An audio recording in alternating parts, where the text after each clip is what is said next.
Carudis.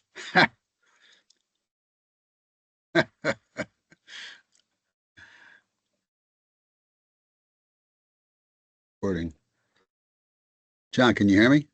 I got you, Joe. How you doing? I'm well. How are you, my friend? Nice to see you. Doing very well. Oh, good. Yeah. Now, What are you what are doing you on doing this for Gil? call? What's that? I work part-time doing economic development for the town. Oh, wonderful. Oh, that's great. Yeah, it's nice. It's very interesting. Get to work with the merchants, developers, property Sure. owners. Yeah, it's pretty cool. Oh, that's good. Yeah, I'm still on the Board of Finance in Brantford there, and we got there's always something going on. So how come you're on the selectmen's call? Neighborhood assistance. Ah, Uh, okay. so for the Fife and Drum Corps, Gotcha. um, we're hoping to participate. Last year, Guilford enabled us to participate through them because Brantford took a hiatus. I think they're going to be back at it next year. Um, but so I worked with Brendan Crowley to put an application through. Great. Hey, You I know? we're doing an event, a 250th event on Sunday, July 5th, starting at 5 o'clock, and a concert starts at 6. So we're doing a ceremony at around 5:15, and we have some officials coming in to do some excerpts of the Declaration of Independence, a historical story about Guilford. If you fife and drum it, wanted to join in and do something at that event, I'd be happy to include you guys. Yeah, let me check. We've got like 14 events between now and the 12th of July. Gotcha. Believe it or not, you know, it's like it's very very busy this year. Yeah, I'm sure it is. Is your phone number still the your cell number? 203-214-1063. My personal cell. Okay. All Yeah, right, John. I'll circle back with you. thanks. Yep. Your name came up the other day. I had lunch with Steve Shelton. Oh yeah. Oh, good for you. Yeah, yeah, we Yeah. stay in touch. Yeah. I liked his father a lot. He was a good guy. Yeah, Charlie was a great guy. Yep. Yeah. Yeah.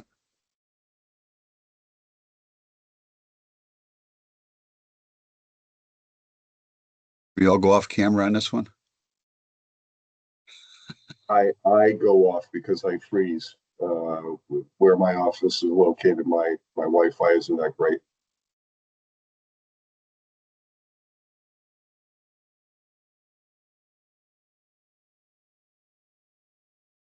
Morning, Rich.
I don't know if Lou's gonna be in person, or is she on? I don't know. Oh, there he is. Oh, there you are. There you are, Lou.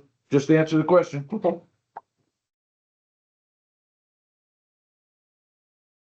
Good morning, everybody. Good morning, Lou. Sue, you and I have to do absentee ballot. Yes, yeah, I'm going. to that. Can you hear me? Voting right after. Good, okay. I was afraid I was. Can you hear us, Lou? Yeah. Can you hear me? Yes, I can. All right. Good. All right. Well, why don't we kick it off? I would like to call the regularly scheduled Board of Selectmen meeting for Monday, June 15, 2026 to order, in addition to a public hearing where we'll receive public comment on programs to include in the 2026 Neighborhood Assistance Act program. First order of business, pledge allegiance. Sue, would you? I pledge allegiance to the flag of the United States of America and to the republic for which it stands, one nation, under God, indivisible, with liberty and justice for all. Sue? Okay, first, item two, public hearing to receive public comment on programs to include in the 2026 Neighborhood Assistance Act. We have two, I believe. And the first is Sarah Foundation. Ken Alberti, you want to come up and just tell us a little bit about the project? And it seems like a pretty sizable, really quick. Yeah. Good morning, everyone. Thanks for having me. So yes, we are looking to convert an existing lower level of a home that is already owned by Sarah, that is run as a group home, North Madison Road area. And we are looking to add some additional housing in the lower level to really, in an unfinished space, to create a 2-bedroom apartment down there. So it'll be basically from the studs build out for that space for some additional housing, which is very much in need for the individuals that we. Any questions or comments? So I understand the need. Mhm. But my concern was that the purpose of the grant is energy efficiency. So if you're doing an entire build out, is it like a basement of a ranch? Yeah, it's a lower level of a range, Lower exactly. level of So, a ranch. you know, so obviously it's do all the, sorry, Matt. No, I was just gonna ask how, I mean, that $100,000, I know it's not a large square Right, footage. right. It seems like a lot, and especially if that's only for the energy efficiency. Right, so so that's the budget for the entire project. Obviously, as much of the installation, the appliances, the doors, the windows, all those pieces will have energy efficient kind of, the current standard of all those. It's a rough estimate on the budget. We don't have final specific numbers on every item yet, but that is the plan. So we estimated up a little higher, anticipating potentially any other challenges that may come up. Yeah, and There's another level of that. This is not, we are not making the decision. This is an application Correct. that we are supporting. okay, that's good. I want to understand that better. Yeah. My second question was you'll have the audit requirement at $100,000. Right. And it wasn't checked off on your application, but you're prepared for that Yes. to go through that. Yeah. Okay, Yeah. all right. Yeah. So what exactly are we, I don't know, I should save this for later on the agenda, but what are we signing? What are we attesting to? We are attesting to that this is a bona fide organization that provides services in our community Mhm. and that they qualify as an entity to receive these kind of funds if they satisfactorily meet the criteria Okay. of the adjudicating body, which in this case is, I believe, the Department of Revenue Services. Okay, and all that to me, there's no question about any of that. Yeah. Okay. And also maybe a point to make to anybody who's listening, we are not granting these funds. Correct. It's a state tax program where Correct. businesses can get a tax credit Correct. for I guess they make a direct. Correct. So we hope to secure contributions from the participating corporations and businesses that will then receive the tax credit from the state. So there's no funding from the town. It's all directly from other businesses across the state that we hope to attract funding from. It's kind of like we're acting as a reference in a way. Yeah, Yes. Right, Mhm. and let's recall Supporting the that agency. a couple of years ago, we denied one. We We did did. not recommend one Mhm. based on some challenges that we were aware of with the organization. Mhm. So, But it wasn't a Sarah recommendation. Right. No, it's not. I think most recently we applied for the new Gavin and Friends Friends. program right Yes. across the street here Yeah, and yeah. received some funding for that, which was very helpful. Yeah. Yeah. Okay, great. Thank you. all right, that's, any other questions from Ken? Ken, we're gonna vote on it a little bit later. Great. You don't need to stay for the whole Okay. thing. Okay. Thank you for coming. Appreciate it. Thank you. Thanks for your time. Yeah. I can suspect that it's gonna be approved and move forward. Great. Thank you. Thanks, Ken. Have a good day. All right, second one is Stony Creek Fife and Drum Corps. And that would be the Seaside Hall HVAC Improvement Project. Joe, put forward by Joe Mooney. Is Joe there? Yes, I am. Good morning, folks, and thank you. Good morning, Joe. Another one of your hobbies, huh? Yes, sir. Doing finance work for yet another organization. Yes, yes.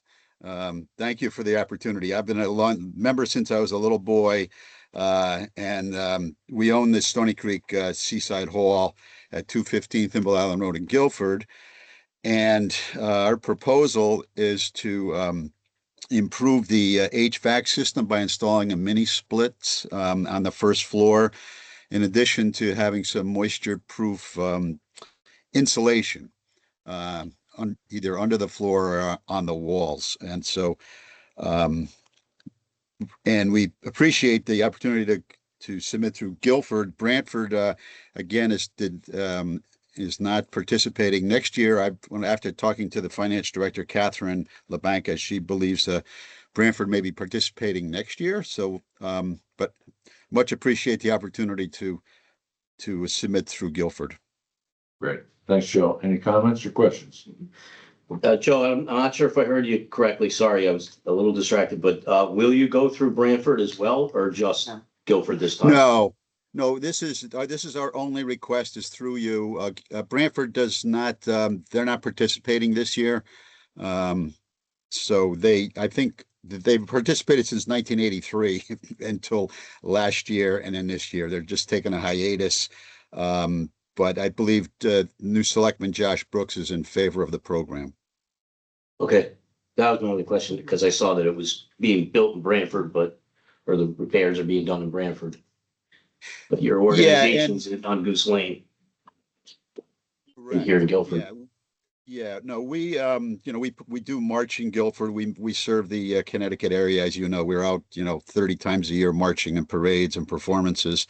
The neighborhood assistance program does allow you to, for any nonprofit to participate through, any town that would accept them, to be honest with you. But so that is allowable under the DRS regs. All right. Thank you. Anything further? No. Joe, thank you. As I mentioned to Ken, I don't suspect there's going to be a problem with us moving this forward. So you're welcome to stay. I know you have attended municipal meetings in your past, but you're welcome to stay or take your leave. It's at your discretion. Okay, thank you. Joe. Take care. Item 3, public forum. Anyone wishing to address the board in public forum? Yep, come on up. Good morning. Good morning. Debbie Denise, this 18 Sugarloaf Road. So I just noticed that on the agenda, let's see, item 13.3, discuss and take possible action to appoint Jim O'Keefe to the Board of Ethics, term to expire 7/31/30. I know you're not going to answer questions, that's fine. Just as a boards and commissions person, I was just wondering whose place that would be, because prior to today, we had nominated a very good candidate for that, for the position on the Board of Ethics, and we were told that, which is your right, was that the person who had 2 full terms was going to be continuing for another term, and that another person that the term would be up in July. There was some issue with that, with a medical issue. So I didn't see a resignation. So I was just, curious. So I will find out as the meeting goes on, but I'm just bringing it up. Got it. Thank you. All right, then, thank you. Okay, anyone else? Public forum? Anyone online? No? Public forum? Yes, sir. Who is Good it? morning, Matt. Rich Evans, 2700 Long Hill Road. Rich, how are you? Great, sir. How are you? Lovely, thank you. So Rich Evans, 2700 Long Hill Road, Chairman of the Economic Development Commission.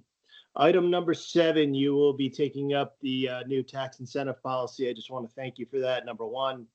I want to thank the members of the Economic Development Commission who unanimously approved what's before you today last Tuesday. Want to, I think everyone on the board participated in crafting this, number one. Number two, I want to thank John Terudis, who did a whole lot of work on editing and getting going back and forth between, I think, you, Matt, and the town attorney. So thank you, and I'm on for any questions when it comes up on the agenda. Got it, Rich. Thank you very much. Anyone else? Public forum?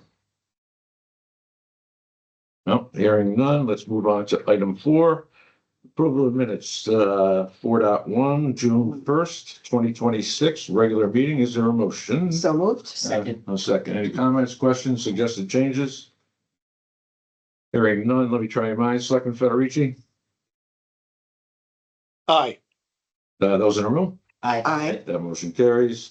4.2, June 8th, 2026, special meeting. Is there a motion? So moved. A second. Second. Thank you. Any discussion, comments? Hearing none, let me try your minds. Selectman Federici? Aye. Those in the room with aye? Abstain I was not present. I'll abstain. as well, I was there. as was I. As I was. As was I. I was a little late for my eye, but I. All right, that motion carries. 5, item 5, discuss and take possible action on the programs to include the 2026 Neighborhood Assistance Act program as a result of the earlier public hearing. Is there a motion to recommend the programs to the Neighborhood Assistance Act program? I'll motion that we recommend both, or do you want to take them one at a time? Both, sorry, that's fine. And a second? Second. All right, any comments or questions? I'm just curious, can individuals do that, or is that only corporations? Nonprofits, which have to be corporations. Yeah. Yeah, but any business can, get involved on the state level by making a contribution and getting dollar credits. Right, yeah, Yeah. nice program. Yeah, I was wondering about the level of administration that we have to do in town hall for that. Very little. Very little. Very little. Just make sure they. Although that's it's probably one of those items that needs some, we make a transition with Karen retiring, because Yes. Karen handles most of these kind of things, and or in combination with the finance office. So that one probably belongs in the finance office, but thank you for asking that question. All right. Selectman Federici? Aye. Those in the room? Aye. Aye. That motion carries. Thank you. 6, discuss and take possible action on a resolution to continue participation in the Regional Water Authority Has Waste Central Program through June 30th, 2029. Is there a motion? So moved. A second? Second. This is sort of a perfunctory routine that we participate with the Regional Collection Program, whereby Guilford residents throughout, I believe it's the months starting in late April through, I think, October, can bring their hazardous waste materials to the collection center in New Haven. But I think you also know that we partner with them. We have our own event here in town that's usually held at the Bittner Park. We had one early in April. We try to get the May slots when it's a little warmer, so volunteers don't have to stand out there. So is there a motion to approve the resolution? So moved. I have a question. Seconded. Just a quick question. Do we have to pay anything for that? Or that's- Yes, we do. We We pay do. it, yeah. Okay, so that would give us the And it's ability, pro rata. It's it's based on what we drop off, based on the population. and that's why I don't see those numbers in here. Okay. Sorry, Oh, that's good. Yeah. All right, yeah, you jump. Yeah. Those in favor, Selectman Federici? Aye. Those in the room? Aye. That motion carries. Item 7, discussing a tax incentive policy as recommended by the Economic Development Commission. John, you want to just go over what the process has been here? As you may recall, we adopted a policy several years ago, and it is a Board of Selectmen policy about tax abatement program, which allowed under Connecticut state statutes. Effectively, what we do, we will allow to happen is for qualifying projects where the value of the assessed property increases at a certain percentage, over a certain percentage, they are entitled to have their, the increase in their taxes layered up to, I think it was 7 years, I believe it was the furthest you could go out. It was designed to try to attract businesses to move in, create job opportunities, create more tax base, or increase the tax base. So that was a policy that was approved a while ago. So, John, you want to talk a little bit about what, and or Rich, I don't know who wants to. Yeah, who wants to, you know. I'll jump in quickly. My apologies. My camera keeps freezing, so if I cut out, you'll know I froze and my Wi-Fi isn't working. But so the commission looked at this policy. I brought it to the commission to kind of bring it forward and make it more relevant to today's standards. The policy, as Matt said, was enacted a couple of years back.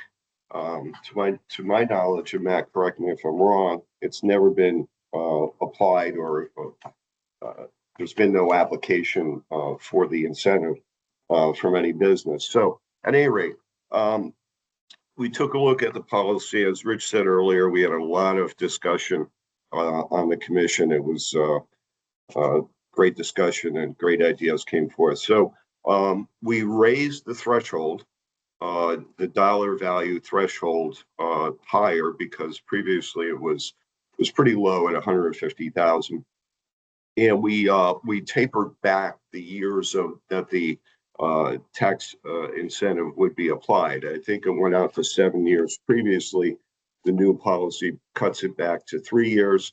For one, there's two thresholds. One would be for 3 years and one would be for 5.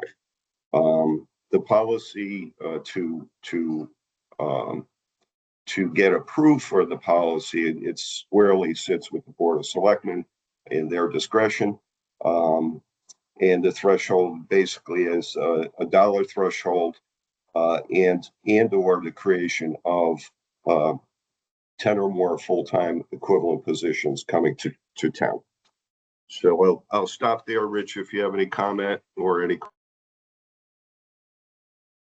No, I'm here for any questions, and I think you hit it well, John. Good. All right, I know the folks probably haven't had a chance to take a deep dive on this, and this was, and we are not taking action on it today. This was a presentation, phase 1, right? Presentation of the work that's been done by John and the Economic Development Commission. John, I do have one question. We had the original document that you had drafted, we ran by town council. Has this been by council since it was revised? Sounds like he might have cut out again. I think he did at the end there. Yeah, but this Matt, will be. it's my understanding that after some edits were made, I don't think there was any material change after town council reviewed it, but there was some editing, and it's to my knowledge that it was sent back to town council. But I think that should be, well, you're not voting, but that would be a condition if you were to vote today. Yeah, thanks, Rich. We'll run it by him anyway, just to make sure. Any, so Where would we find the existing policy? And the reason I'm asking is the document that we have, while it shows the additional wording, it doesn't show anything that was taken out. So it's kind of hard to follow what's being changed. we'll have that sent to you. Okay. All right, thanks. And I'm reading about square footage. Is that a factor here? There has to be an increase in, is that, Square footage? yeah, am I understanding that correctly? Only if there's a square footage increase? Am I taking that out of context? I don't know. And then they're under. Susan, can you tell me what section you see that in? In purpose. All right. No, I think I was reading it wrong. Okay. I think you're looking I at the don't- general statute number. Okay, yeah, sorry, I will look at it more carefully. Hi, this is John. Yeah, there's not a square footage number in there. It only speaks to expansion of the commercial property. And another side note, we did include affordable housing here so that a project for affordable housing, or a portion of a project that includes affordable housing, could take advantage of the tax incentive. Good. I was curious about, if somebody did develop the property and, perhaps, made a development that had some houses and a road, how would it work as the houses got sold? Would they lose the tax incentive for just a portion of the value of the property? I was kind of trying to think that through, that you develop, let's say, 12 house development and you start selling the houses, would your abatement sort of erode as you sold the This houses? would not apply to a straight up residential development. Would have to include mixed use, have to include commercial activities as well. Okay. Yeah, so that's the differential. All right, and then are there any restrictions on, what type of development could get the benefit? Like, for instance, could an addiction treatment facility get this benefit, or some kind of industry that we would maybe not find attractive? Yeah, John, Go ahead, so John. my opinion on that, and obviously, Matt, maybe you're the better person, so maybe I should have held off a second, is whatever's eligible under the current zoning code of Guilford would be eligible under, the definition laid out, I would think. Absolutely. We couldn't deny it because if it's an as of right use of the property, they would be entitled to it. Because we're not going to violate our own zoning code. So there is language in the policy in number 3.5 that's gleaned directly from the state statute. However, we did add, the commission did agree to add affordable housing and to put in there that other facilities may be granted the incentive as determined by the Board of Selectmen. And these are all at the discretion of the Board of Selectmen. That's the final arbiter is the Board of Selectmen. Now, I'm not as familiar as I'd like to be with like 8830G, I think it is, but aren't there some tax incentives already for affordable housing? No, those are grant All funding. grant? All grant Okay. funding.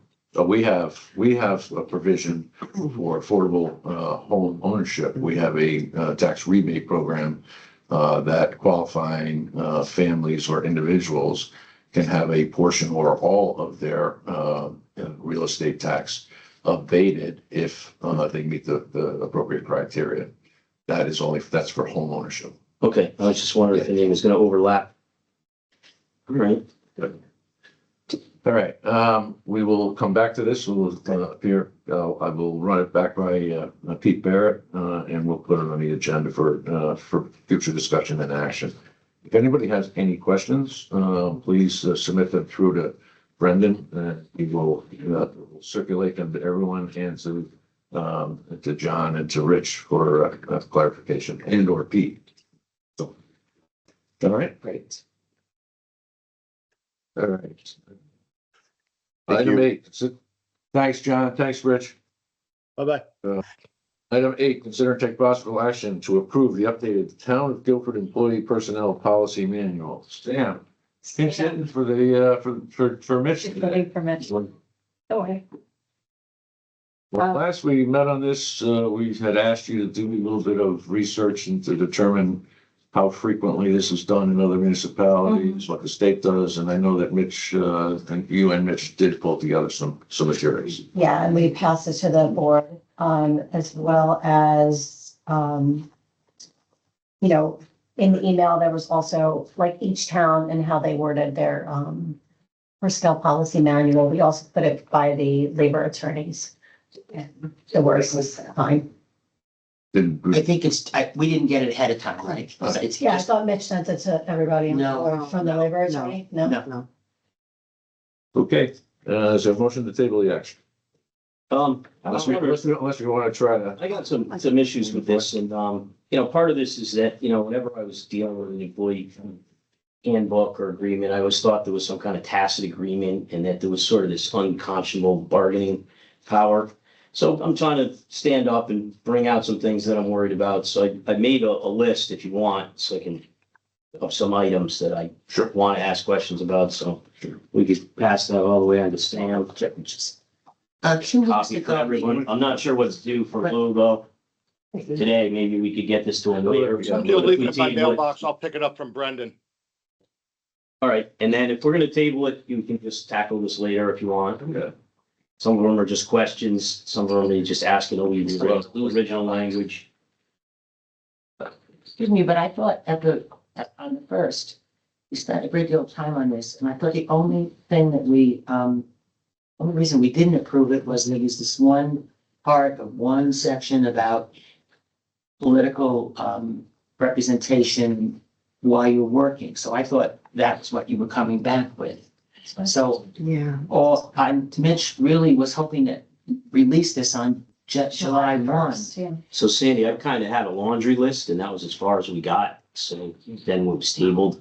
It was tabled to research that one item specifically, which has been done, but we don't have the results of it. That's why we're proposing tabling it again. I understand correctly. And I just want to understand, John, your point about unconscionable bargaining power. Are you suggesting that the handbook has something to do with collective bargaining rights? No, I just mean that, is there some kind of tacit agreement to all the policies when you're given that from the HR department? And then, the employee doesn't have a lot of choice. The employer holds all the cards. So that's just trying to stand up for some of the items where I think maybe the employer could use a little boost. Or, wait, employee, you said the opposite right there. Not, and to a large extent, as I understand these policies, they reflect a great number of state statutes and obligations that the town and any employer sort of has. But are you suggesting that the unconscionable bargaining power is on the part of the workers or a part of the town? Oh, no, the employer, I would think, or the town in this case. Okay, so you think the town has an unconscionable amount of control over setting policies for its I think in workplace? general, they sort of dictate the handbook and employees are just subjected to it. I'm just trying to understand where you come up with unconscionable, which is a pretty heavy word. I mean, to me, that Yeah, would go above and Maybe beyond. it's too above and heavy a word, beyond, John, but- let me finish my thought. Above Yeah. and beyond the responsibilities of any employer to keep order in a workplace. I'm Yeah, just so curious as to that use of word. I could change the wording if it upsets you, just say there's It maybe. doesn't an upset unequal- me. I'm just trying to Yeah. understand what you're thinking. Yeah, maybe I could just say there's an unequal amount of bargaining power. You should say precisely what you mean to say, and you used the word unconscionable. I'll agree with you. Unconscionable goes a little too far, but I would say unequal. Is that all right? That language okay with you? Because I know you're an attorney. It and doesn't I matter know whether it's okay with me. unconscionable is a little more severe, saying that it's almost unfair, legally unfair, the amount of bargaining power. So I'll just say a little bit uneven. And why you would take that position against the town without really fully getting underneath exactly what it is you're saying, I'm not sure I follow that either. It just seems like an introduction of a level of controversy that doesn't need to happen. All right, I'll retract that and just say that it's uneven. Find it. Where is it on here? It's not up to me to decide. It's up to whether the people No, in the town we hear need you like and a judge understand to it. say, all right, uneven is okay. But I think unconscionable, you're right, a little strong. But I'm just saying that, like, for instance, maybe employees don't want their political rights, something I brought up, to be waived in the handbook. And I'm trying to stand up for that to some degree and say, no, you should be able to free to express your ideas if you do it in a reasonable manner. Maybe you're free to wear a pin. John, there are terms of employment as dictated by the employer that are beyond the scope of the collective bargaining agreements, which do not detail these kind of things. Mm. This is a code of expected behavior as an employee. If you don't like it, find employment somewhere else. That's as simple as it gets. So I see some of these are questions, some of these are comments, and we'll be happy to have Mitch take a look and give you answers on these. Because some of them talk about why, and they're pretty easy. And some of them are to reflect, I believe Mitch said, are to reflect what has taken place with collective bargaining and with separate contracts with individual employees. Can we just decide on the one issue you thought we were deciding on today? Yes, Please. we should do that. And take a vote on that, and whether we're going to accept the language as presented by the HR department. Well, you guys didn't get the information. That was the point, right? You didn't get the email from Mitch.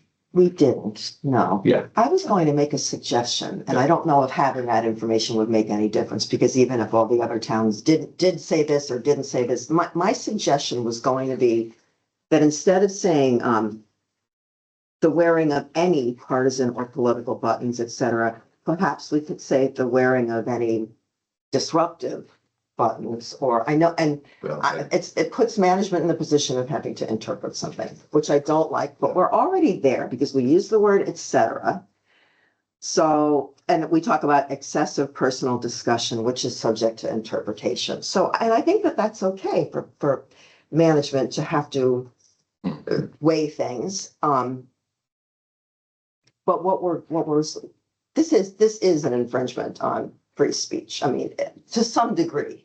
It's hard to say that it's not at all, saying that you can't wear and also political is, there's all kinds of things that could be deemed political, as opposed to the overt, vote for, I said last time, vote for Ronald Reagan. The overt, yeah. But the things that are. Support somebody. Yeah, but there's a lot of things that are not overt that somebody could say, well, that's political, like, say, a pride button.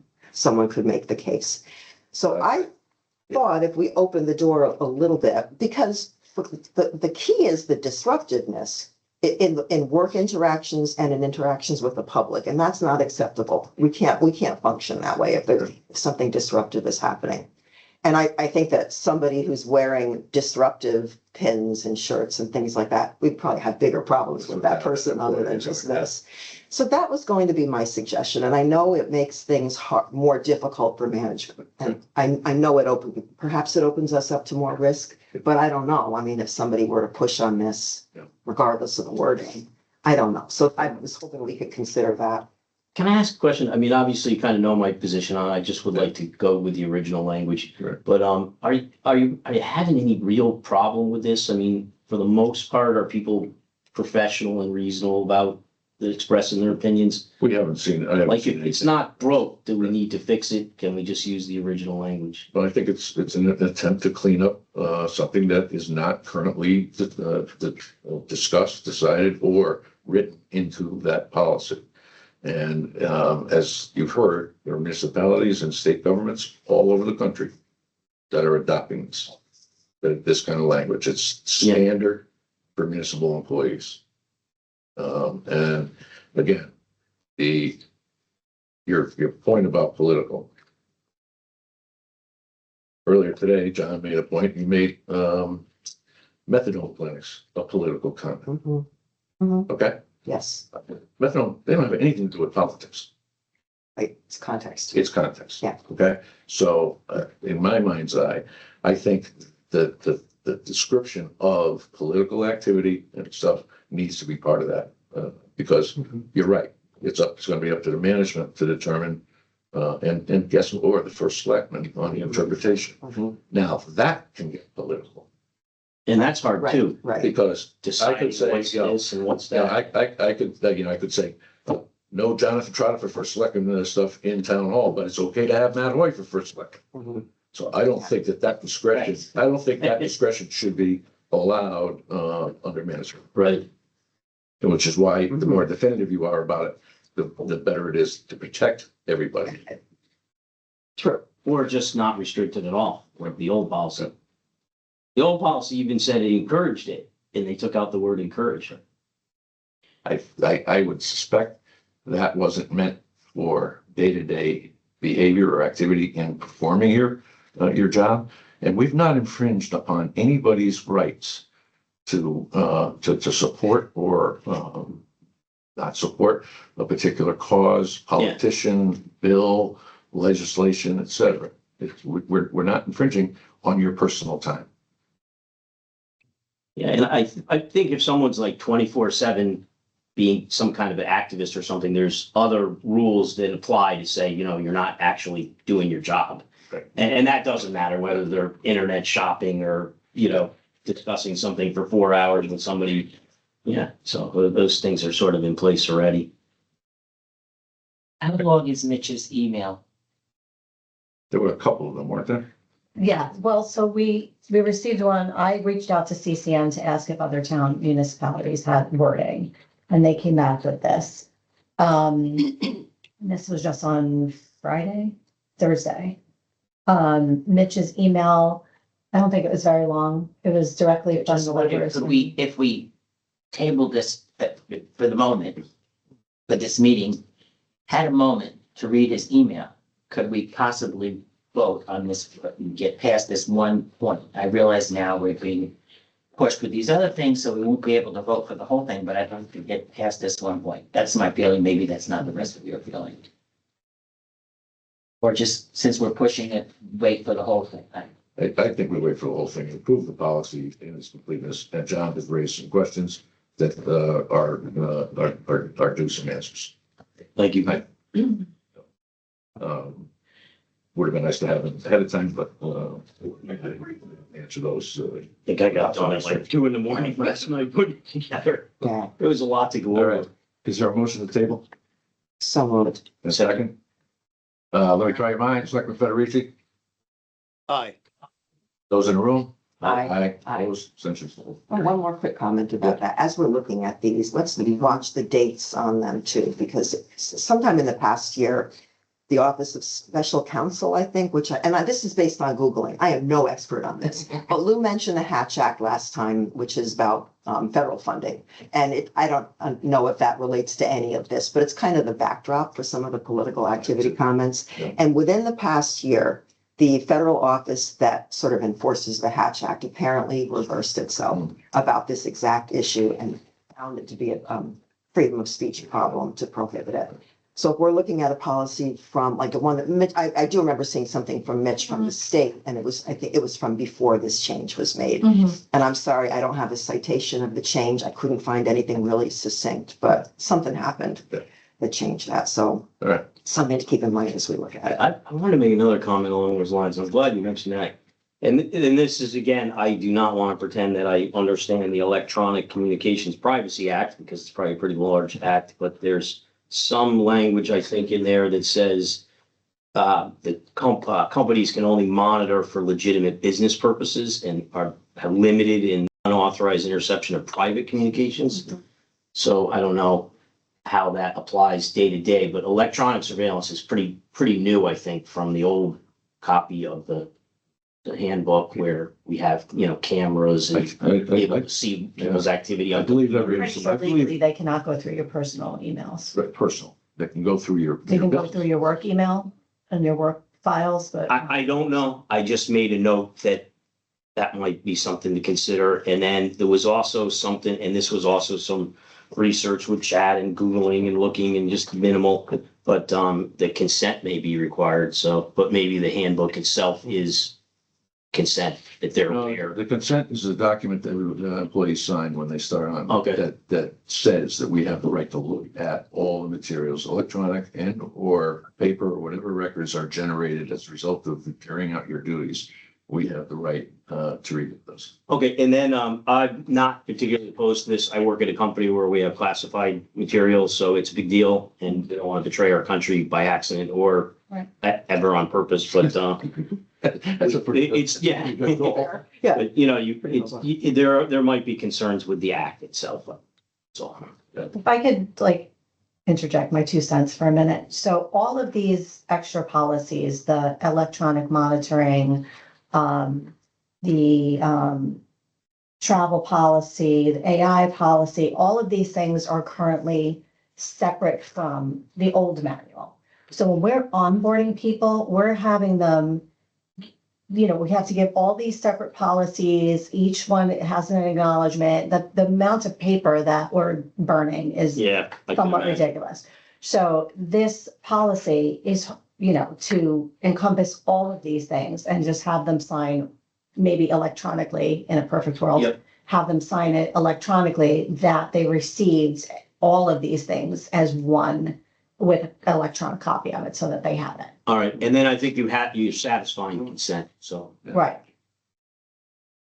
yeah, I mean, I have to agree with that, or I can't work where I work because there would be no way. Right. Yeah. In terms of employment. And here would there be sensitive information all over the place, I'm sure. We need to move, I mean, I think next time, if we don't have all these details resolved, we could approve it. It's Right. always subject to It's a change. change. And it's one electronic document, so it's easy. Right, and if a law or something is updated, we just update that portion of the policy and it becomes a new version. Yeah. And Anyway, okay, so there is a motion to Take- table it, right? All right. We would need to vote. Selectman Federici, Aye. those in a row? Aye. That motion carries. Okay, item 9, consider and take possible action on an Adams partial roof replacement project. Cliff, good morning. Thanks, Sam. Good morning. Welcome. Thanks for having me. So we are looking at replacing the roof over the gym at Adams Middle School. We went out and received bids for the project. We did get 4 bidders. Those bids were reviewed by the Standing Building Committee, and they also reviewed, there was 3 alternates for the project. So they recommended moving forward with Silktown, who was the lowest bidder, and recommended awarding all 3 of the alternates. So we are looking for the Board of Selectmen to award the bid to Silktown in the total amount of $1,241,418. Great, thank you, Cliff. Is there a motion to approve? Yeah, I'll make a motion, but I got a couple questions. Yeah, that, we just need a motion on the table. All right, comments, questions? Yeah, Cliff, $1 million. When you say partial, like what portion, what percentage of the roofing is being replaced? It's probably estimated at maybe 25% of the roof is being replaced. And what's the condition of the remaining 75%? So we do have another, I would say 25% that we need to get done that will probably end up bonding next year. We tried to keep the bonding request down this year and it got pushed into next year's. So those are the 2 main sections. Once we get these 2 done, the roof will be in pretty good condition. And the sort of segmenting the work like this is not going to affect the integrity of the final product. If you're doing this, and then whatever that seam is between the 2 areas is going to be just as secure and sound as if it was all done at once. Yeah, it's actually a different level. So the section that we're doing is, we'll say, a 2.5 story, whereas the additional 25% is actually a 1-story building. So they aren't truly interconnected by a seam. So they'll be fine. So they're sort of discrete areas. Yes, they are. Okay. Good. Cliff, I got a question. I don't know what the alternatives are. There doesn't seem to be a ton of money involved, but do you briefly know what the alternatives are? I do. So the first was actually a deduct alternate. And the reason we put that in there was if we were having summer programs in the school, we would spend more money to ensure that the VOCs or the smell of the product that we're putting on the roof wasn't as smelly, we'll say. But since the school is completely vacant for the summer, we don't have to use that. That's why we get a deduct. The next one is actually an add alternate, and that's adding some additional protection underneath the solar paneling that will be put back on top. So we feel that will obviously ensure the life of the roof, giving a little extra protection over the next 20 to 30 years. So the Standing Building Committee thought that was a positive thing to do. And then lastly, because we hope this roof lasts a good 20, 30 years, most of the HVAC ventilation penetrations and units on the roof are extremely old. So those will get replaced as part of this project, and that was alternate number 2. Excellent. That would replace more than one HVAC? They're not actually units. They're just like maybe an exhaust fan or vent cover up there. Okay. Yep. It's I not was going to the say actual with the amount of HVAC dollars, right? I wish. All right, I just wanted to understand a little bit more what those are, but I think I'm okay. You're going with the lowest bidder. You don't have any issues with them. No, we've used Fine. Oaktown on many of the roofs throughout the district, and they've always done an incredible job, and they stay on schedule. So we're very happy with them. And Cliff, And then to boot, am I understanding this right, that we're coming in a little below the estimate in the bond? Correct. Okay, so that's good news as well. Were we expecting to do anything else with the 1.5 million in the bond, or was it simply, is it apples and apples here? Apples to apples. There's so much fluctuation in the market that we do get concerned when we're going out to these projects, and that's why you'll see with the next project we are upside down. So, yeah, that's why I asked. Great. Great. Okay, anything further? All right, we have a motion on the table. Let me try your minds. Selectman Federici, aye. those in the room? Aye. Aye. That motion carries unanimously. Thank you. Okay. Let's move on to the upside down portion, right? Consider and take possible action to transfer unexpended bond funds for renovations to Melissa Jones. MJ, Okay, so I worked with Cliff and our bond counsel for this recommendation.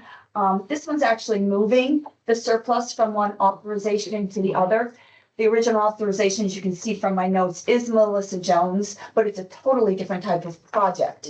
Sometimes I can come to you and say, we have unexpected funds, we can just utilize them. So if it was roof, the bond council allows us to just utilize that line item. Mhm. Since it's a totally different project, his recommendation is to make this transfer. So funds that were not spent in the original authorization would be moved to the new authorization to cover the overage in that amount. Which is coming up next, I think, right? Correct. And I can give you any background on the project kind of ahead of time if it helps. It just I was gonna ask. yeah, why don't you go What ahead? is the piping project? right. So the reason we're in this predicament per se is so the prior year, so 2024-25, we blew a pipe at Melissa Jones. It just kind of let loose by itself. We did some investigation throughout that year and found out that the piping that was installed was actually supposed to be used on sprinkler piping. It's only a Schedule 10. When you put in piping for heating, it's a Schedule 40. So there's the wall thickness is much thicker. So in the fall of 2025, going into this year's 25-26 budget, that's when we put the bond together for this project because of that leak. And we put this project kind of at the top of the list and are pushing it through. Normally what I would do in 2025-26 was I would get the engineering done, go out, get estimates on the project based upon those engineering designs, and then I would put together the bond amount. But we didn't have time to do that because we've already blown one pipe, so we did both at the same time. I put the bond amount in under the guesstimated amount. So we were thinking it was going to be around $900,000 based upon a needs assessment done in 2012. I did add, I thought, a significant amount of money to that in order to cover this project, but as you can see, I did not add enough.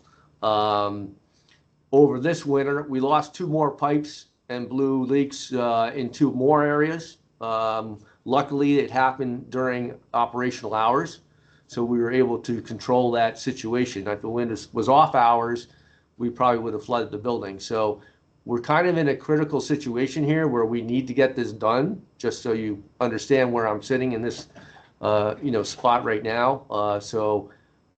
If it wasn't a critical time for me to get this done and I didn't feel it was critical to the building, I would have gone back in the fall of 2026, this upcoming fall, and asked for additional funding. But due to the amount of leaks and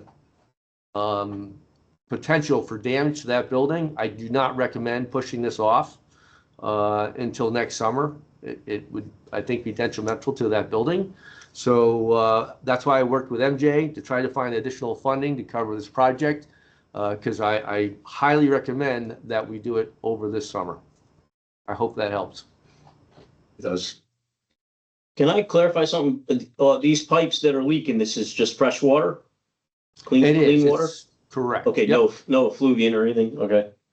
Can I ask another question? Yeah. I just want to ask Mary Jane, the two projects that the money's coming from, those projects are done? Yes, they are. In both bonds Okay. that we're pulling from, all those other projects are completed 100%. All right, so we know that we have that surplus. It's not like it's gonna. Okay. When did those be closed out? Yeah. Quite a while ago. The projects themselves, quite a while ago, we did have this money sitting there, So so. do you expect to be closing out, because there's still funds, quite a bit of funds, still $500,000 even after this. Keep in mind, these are only one project. There might be 5 projects in the whole bond authorization. I think that was Jonathan's question, right? Whether all of the work. These particular projects are complete. Yeah, the ones The where the money's ones coming we're from, moving, yeah. right, the ones That we're was the moving. question.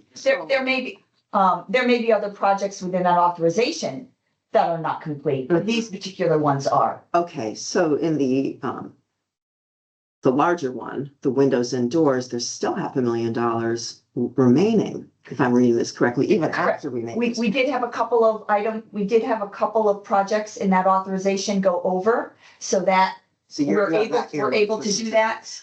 Which is why we went back to the 1920, got rid of that as well. But if we look at the whole bond authorization for 21, 22, we have pluses and minuses within that authorization, which we're allowed to do. I mean, I can get back to you with the whole authorization I just provided these projects. No, I think the point of the question is just, once we've done this, do we have enough left in that bond authorization? Yes. For everything that was intended to be Yeah. done? As far as we know, yes. Okay. So just another clarification, just, some visibility to why we sort of missed the mark, but part of it was that it was an emergency and we had to get the bonding quickly. And then did it also contribute to the extra cost that more pipes started to leak?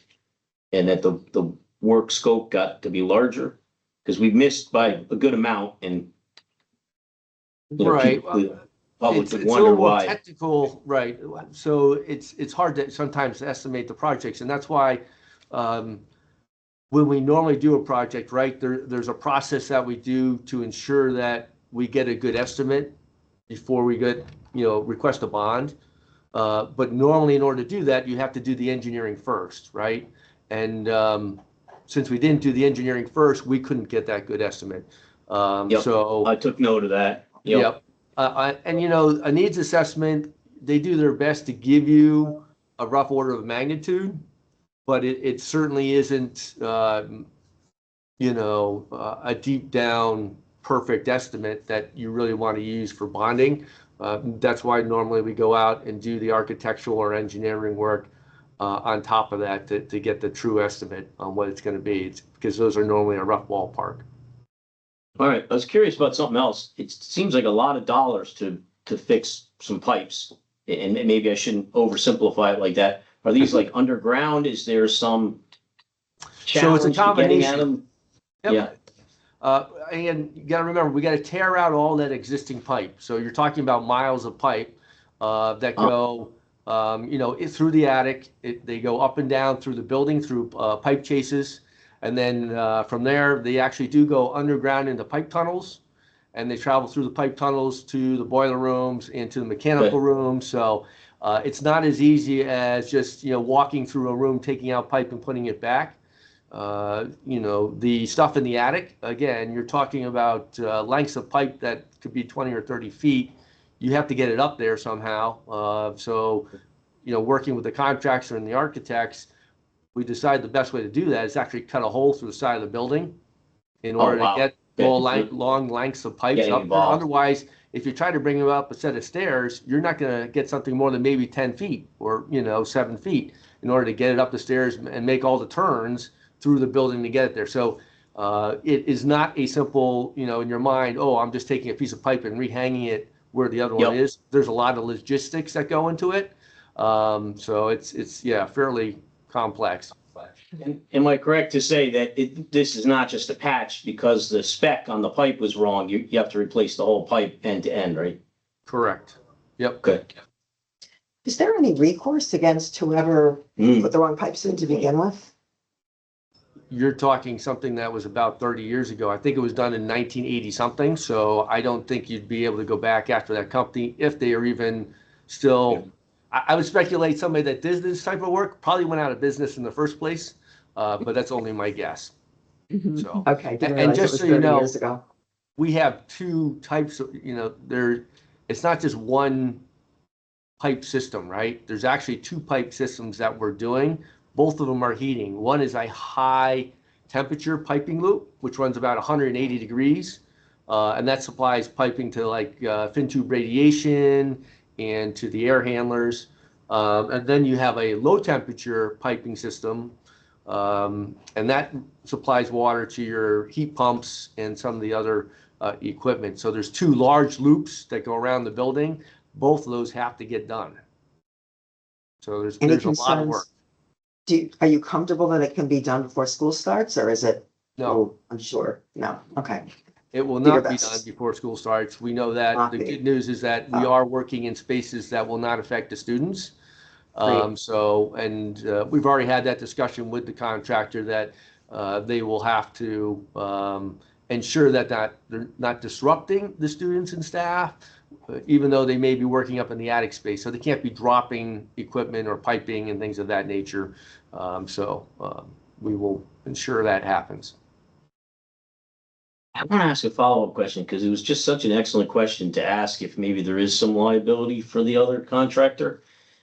I mean, at a cost of in excess of $1 million, is it worth trying to see if they're an ongoing concern and to tell the town attorney that we think they used the wrong pipe and we're in for $1 million fix? We'll have town council weigh in on whether or not it's even feasible and what it would cost us to even try to go after it. All right. Because this one will I don't most know the likely answer. go to our construction attorney, Yep.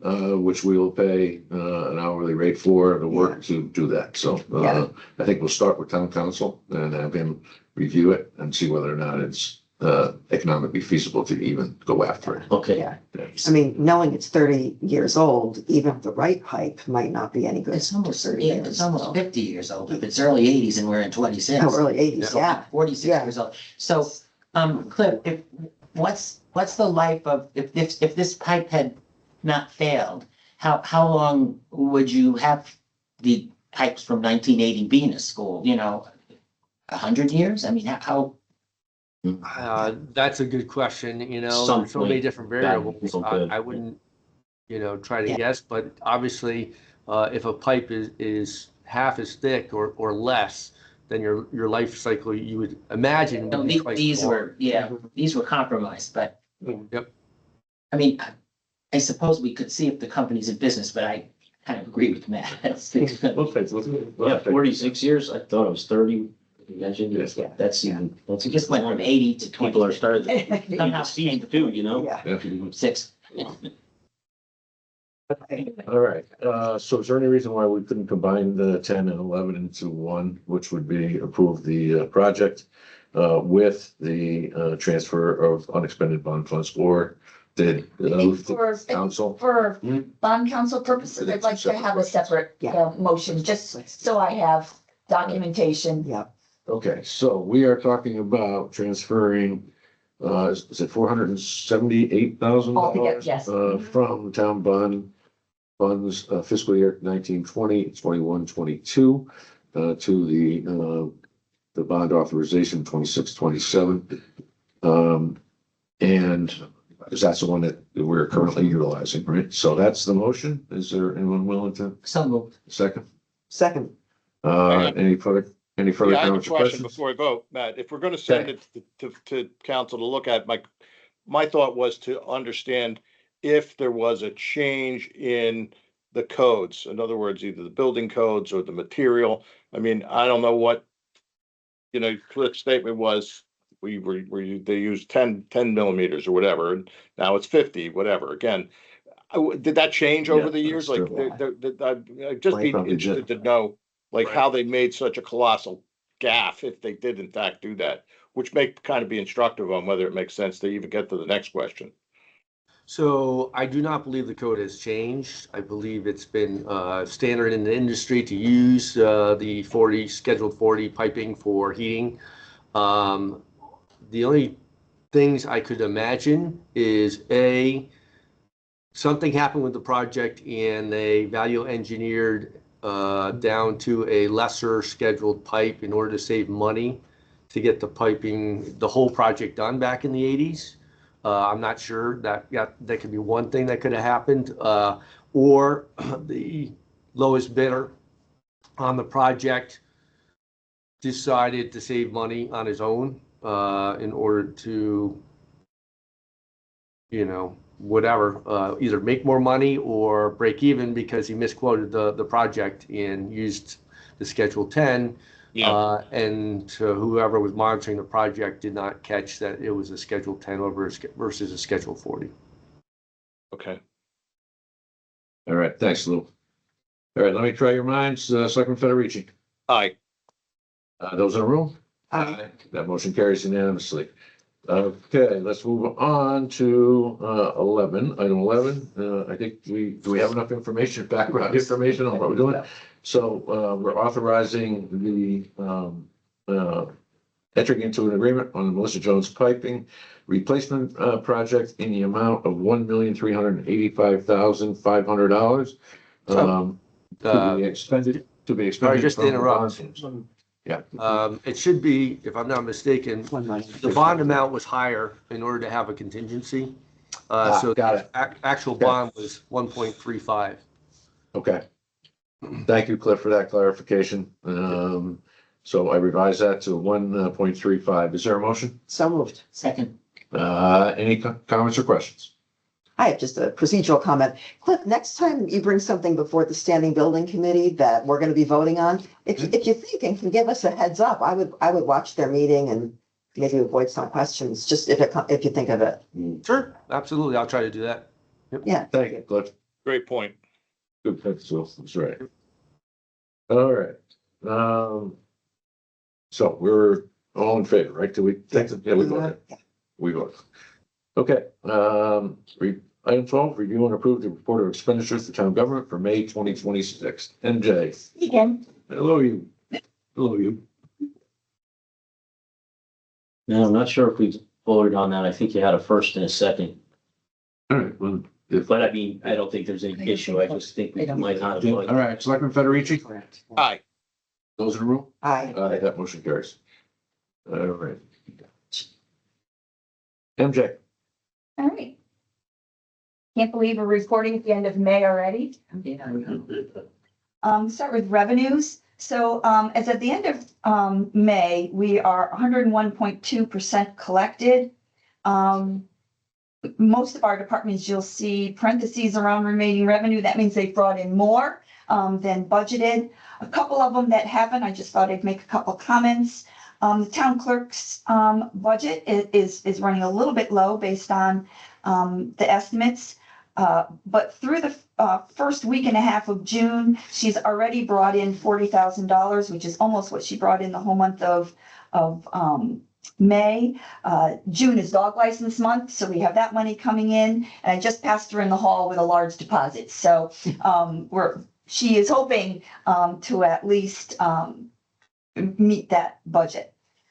Zoning Board of Appeals, I'll just note that, of course, that is only when they have a case in front of them is the only time they need to meet.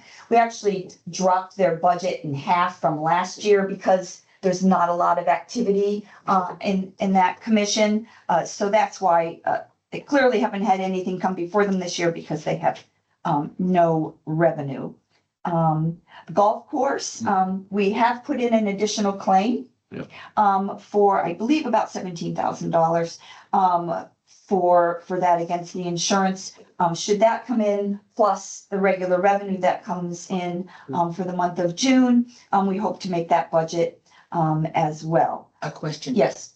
For the golf course Yes. revenue for this fiscal year that we're in right now, 305, did we lower that because of the situation with the with the Memberships, Grass. the discounted or, memberships. Yeah. or the, I had the same in the question. in the fall of this year, 25, in the fall, people couldn't play, right? But I don't know if we got it in before the budget passed.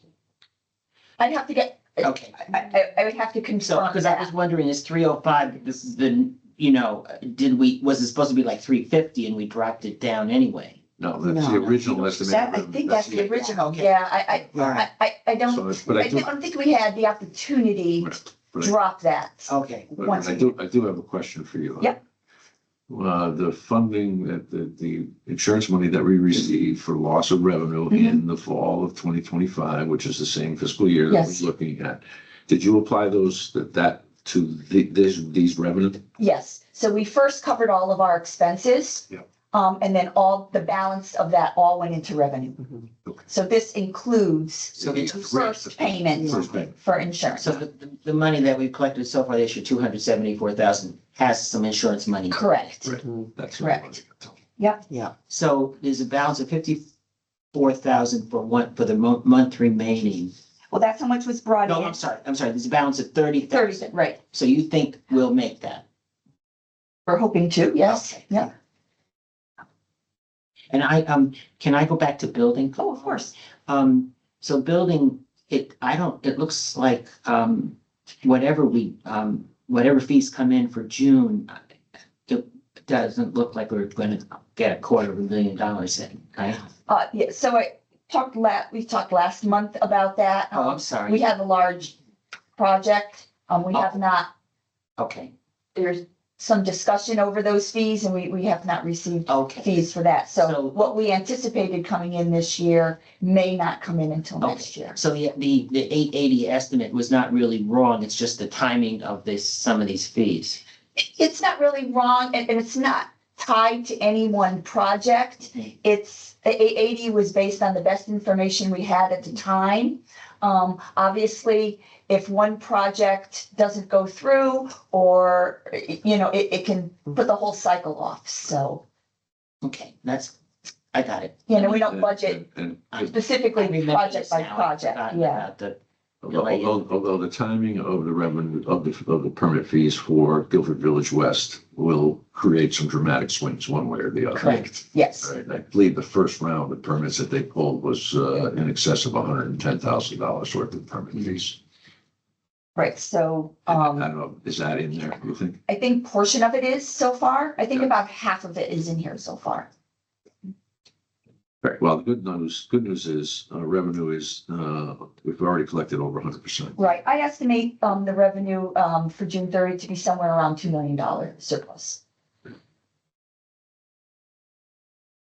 Which is good. Last year, we did not have as good a year on revenue. Okay, everybody done with revenue? Expenditures? So on the expenditure side, we still have a number of encumbrances that are open, which sometimes skews what you see on the available balance. This is the time of year where we really start to close them out. We do pay for the current fiscal year through the first week of August, because obviously if you order something June 30, you're not getting the bill and get paid in time. So the whole month of July, purchasing spends a lot of their time reconciling all of those encumbrances. So you'll see a lot of them that towards the end, especially, public works, communications, those items will most likely not be overdrawn because of the encumbrances when we close them out. We do know that information systems, we did use some funding from fund balance, so that will close that out. And the insurance line that is over is because we haven't gotten our last quarter reimbursements from the library and the transfer station, so that will balance itself out as well. We do have some items that departments have already requested carryovers. So some of the items in the encumbrance line will be transferred to carryovers. Keep in mind that carryovers are only, I can only accept the request if there is money left in the department, and you can only approve them if there is money left in the department. So once we clean all these up, then we know whether or not we can carry funds over, into the next year. I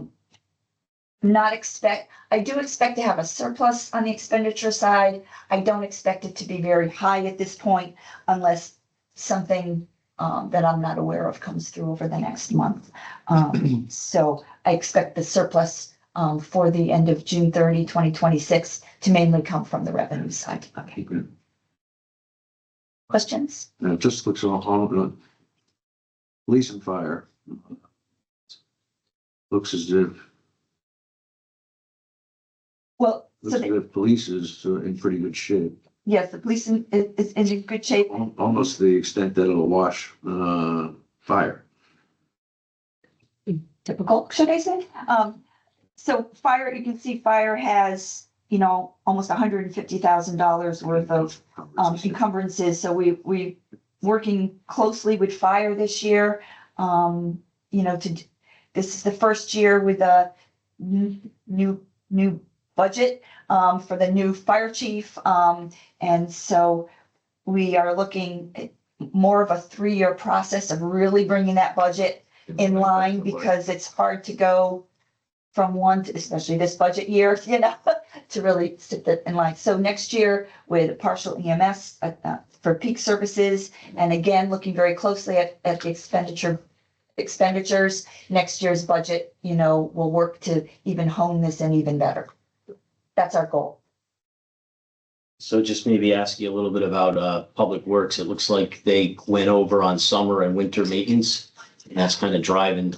Yeah, well, I believe there's purchase orders out on those line items as well. The overtime number must be, Well, the overtime's over by $112,000. That's that line item. But if you look at, so they have 1, 2, 3, 4, 5, 6, 7, 8, 9. They have 9 of their line items that are overdrawn, have purchase orders still associated with them. So maybe not to cover all the dollars, but that's what we'll be working for. As you can see, specifically equipment repair and maintenance is overdrawn by $45,000, but they've got $80,000 worth of encumbrances still there. So that is the work for our purchasing department over the next month to shore those up and close those out. And at this point, our departments are only departments like Public Works that have the potential to go over are really just spending what they need and not doing anything over and above what the department requires. So, yeah, the overtime of 112,000 is not helping them this year. And then I was a little concerned about capital. Capital, there's a number of items in capital that we had set money aside, committed fund balance. So when we've had surplus in some years and we've moved money into to the reserve funds, we are now using them. So the end of the year, as you remember, each year I come back to the Board of Selectmen and the Board of Finance with transfers from fund balance. Those capital will be covered. So those are a lot of ones I see where there's zero appropriated. Correct. And Zero that's gonna appropriated. come at the tail end. I'm sorry. That's I've probably seen that for years, It's just not remembering that that's not. as long as I give you the same answer every time, we're okay. But then you think it's more balanced than obviously it shows now is once this money comes in. Absolutely, and we will transfer in what's needed to cover those line items, which will then have the opportunity to have the funding for the couple of projects that I've already been asked to see if we could carry over. So, it should all balance out in the end. Okay. and we don't anticipate those transfers will exceed 1% of our budget. Right? No. Thank you. There's a trigger there. Yep. All right, we're good on expenses? Warrants, that's tonight's questions, right? Medical. So our medical fund, we did have a high month of May, 1.7, but not quite as high as a year from a year ago. So those, remember, if you remember from last month, we're really watching last year to see where this year comes. So even though it was high, better than we had anticipated, I am showing a deficit in our fund balance for the year, but still leaving money at the end. So we have 38 members over 87.5, which is half of where our catastrophic claims land, and that's where we start tracking. And we have 14 members over the 175 for $1.1 million covered by ISL, and we're at 71.4%. And 70 is our goal number, where we feel as if we've made the right choice with our catastrophic claims. So that makes us feel better. We haven't seen that number like that in 2 years. So Can you go again with that one? 70% of the claims were covered by the ISL? Is that no? so that we've used 70% of our ISL balance. So we pay for we paid for 1.6, we paid an insurance policy of Premiums, 1.6, right? yeah, Okay. 1.6 million. And the And you've recovered we've 70%. recovered over 70%, which is the number that our consultants like us to reach, the industry goal, so to speak. So we always look for that 70%. So we have one more month to go. So that number should probably be even higher, unfortunately. It's good and bad because we want to utilize the insurance that we have in an appropriate manner, but in order to do so, we have to have employees who are needing the insurance. So it's it's not a win-win situation here. All right. Just curious, the recommendation, I think, is that we have 2 months in the medical surplus fund. Minimum, yeah. So at the closeout this year, you'd be looking to pull some money from wherever No, pluses? no, the only time I would ask to pull money is if we were in a deficit situation. Okay. As long as there is money in the fund, we will continue to operate. Right. Is it nice? Thank God we had $5 million in our fund last year because over the last 2 years, we used that money. We'd love to build that back up again. Obviously, we can't just miraculously add to that budget. But unless, and I've been reporting all year long from the beginning of the year, that we would not come back for an extra appropriation until we went into a deficit situation. Mhm. So as long as there's money in the fund, we will continue to move forward. So this year was believe it or not, better than last year, budgeted better than last year, because 24, 25 hit us like a ton of rocks. We didn't see it coming. So we better budgeted in the current year, which is kind of breaking even, which is definitely better than the prior year. So hopefully as years go on, we can slowly start to build that back up. If the Board of Selectmen and the Board of Finance feel at any time that there is money needed in that fund, we can absolutely do that, but it's not my recommendation at this point. All right. Anything else on medical? Thank you, MJ. Thank you very much.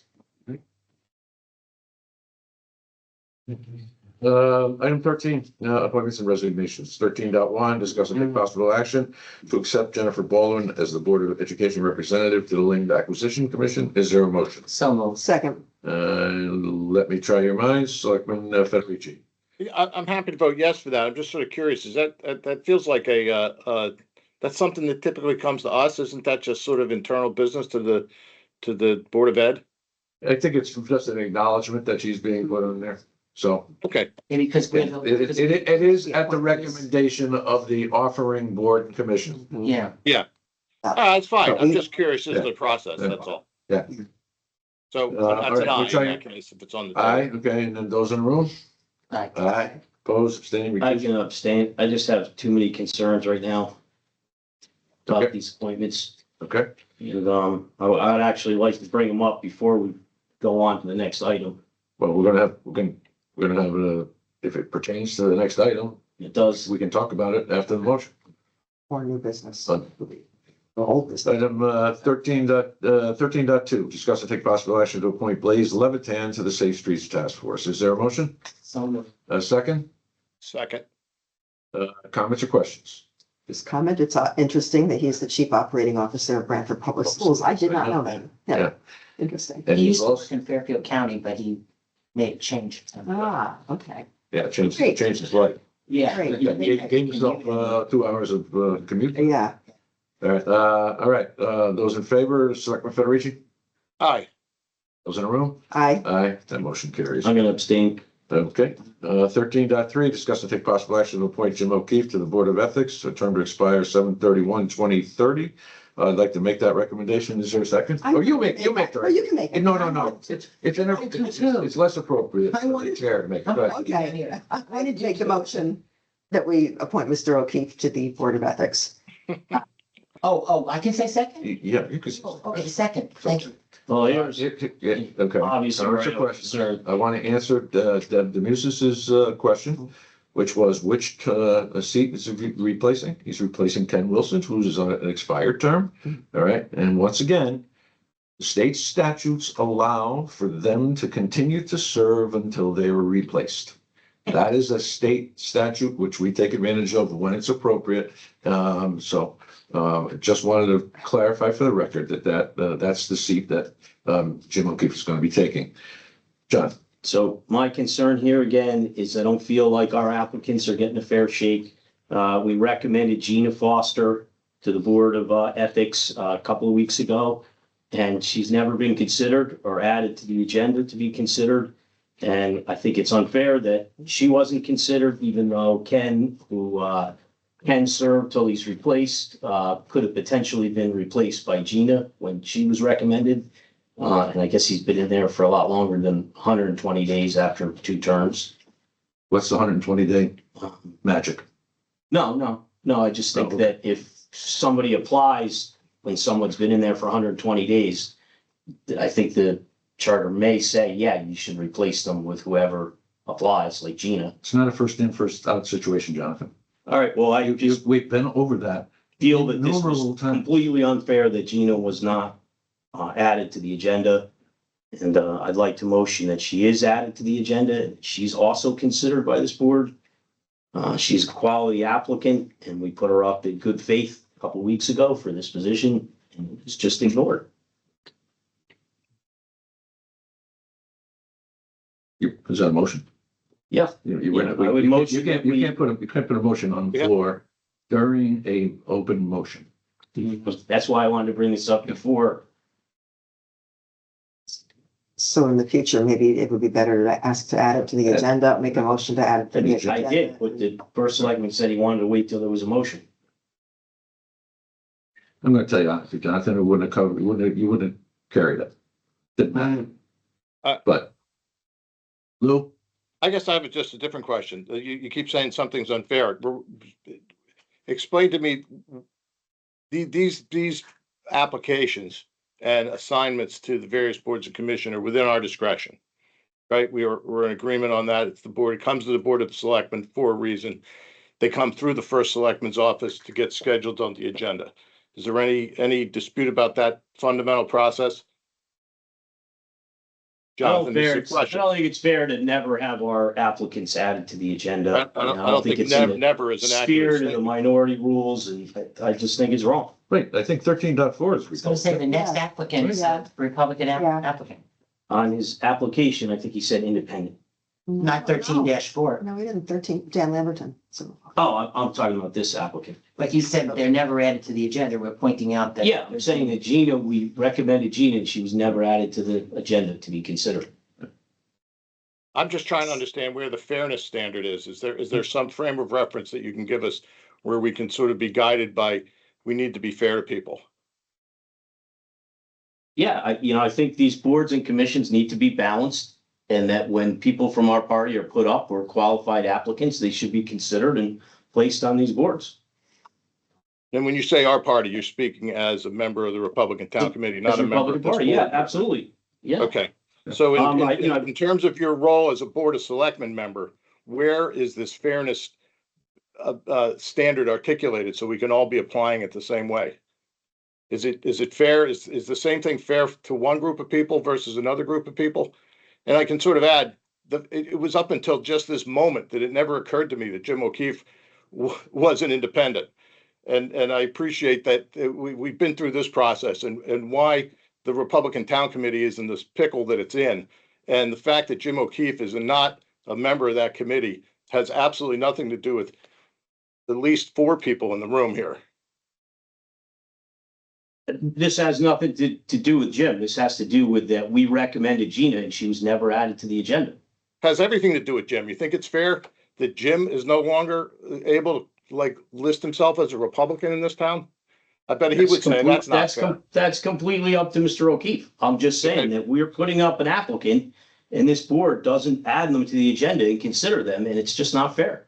It's wrong. Mike, you keep coming back to fair. Let me know how we all measure what fair is.